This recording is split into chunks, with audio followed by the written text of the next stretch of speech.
This is my first podcast, where every episode brings a new idea to life.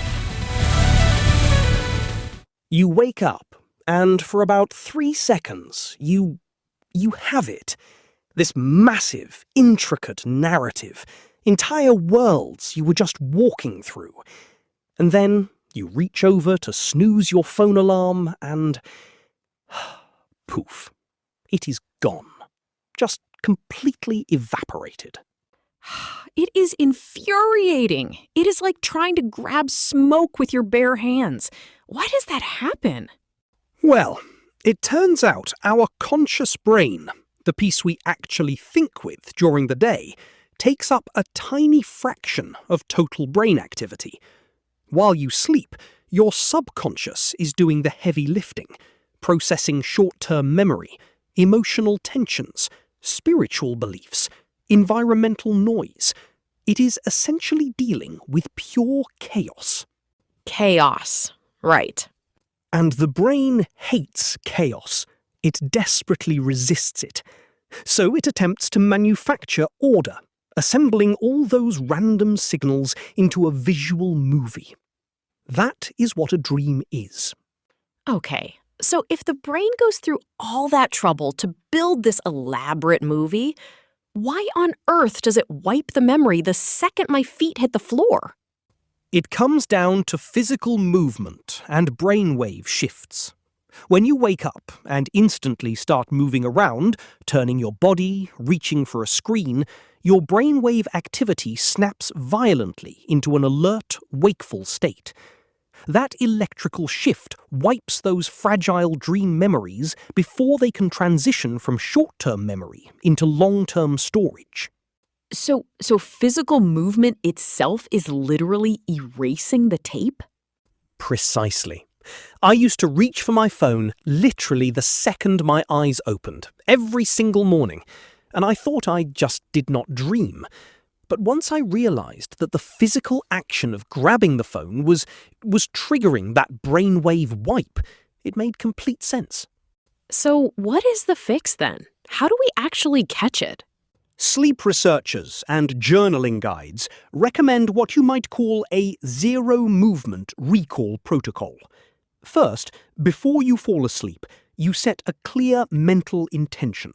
You tell yourself, "Tonight, I am going to remember my dreams." Repeating that phrase builds momentum.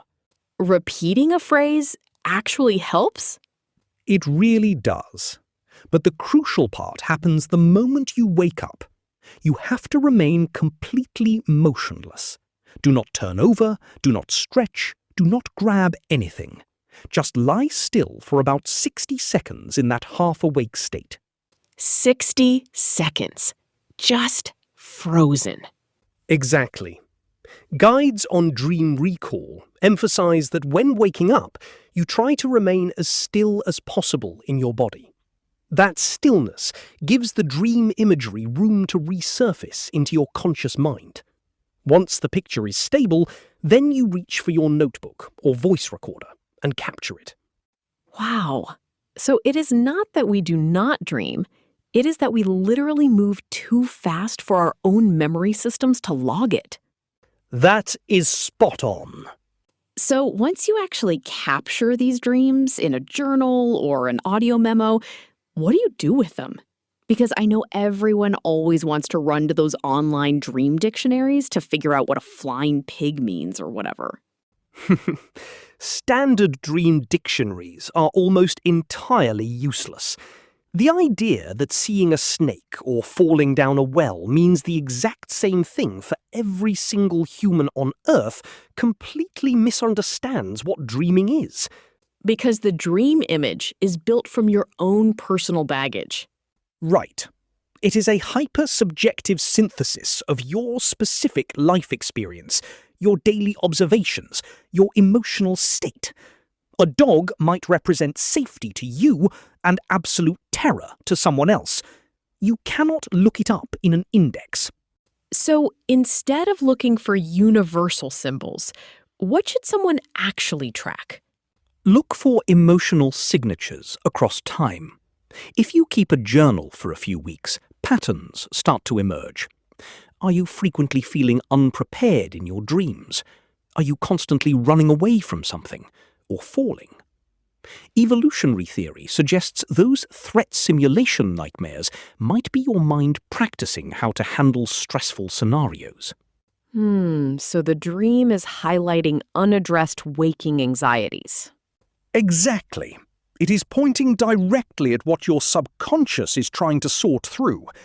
But beyond self-reflection, dream recall is a massive fuel source for waking creativity. Oh, totally. I mean, think about history. Mary Shelley literally conceived Frankenstein from a vivid night vision. Dmitri Mendeleev saw the structure of the periodic table of elements organized in a dream after struggling with it for days. Indeed. And you do not even have to do deep psychological analysis to get creative breakthroughs from dreams. Experts point to non-interpretive techniques, things like surrealist automatic writing or raw sketching right when you wake up.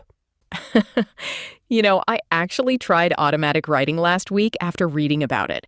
I had been completely stuck on how to frame an article I was writing. I woke up, stayed still, like you said, and then immediately reached for a pen and just scribbled nonstop for 3 minutes without editing or overthinking. And what came out? It looked like nonsense at first, complete unedited gibberish. But when I read through it later that afternoon, buried in the middle of a random, rambling paragraph was a completely fresh angle for my project. It bypassed my usual internal editor. That is the magic of it.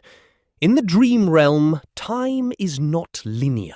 Rules of logic fall away, and your mind connects dots it would never dare connect during normal waking hours.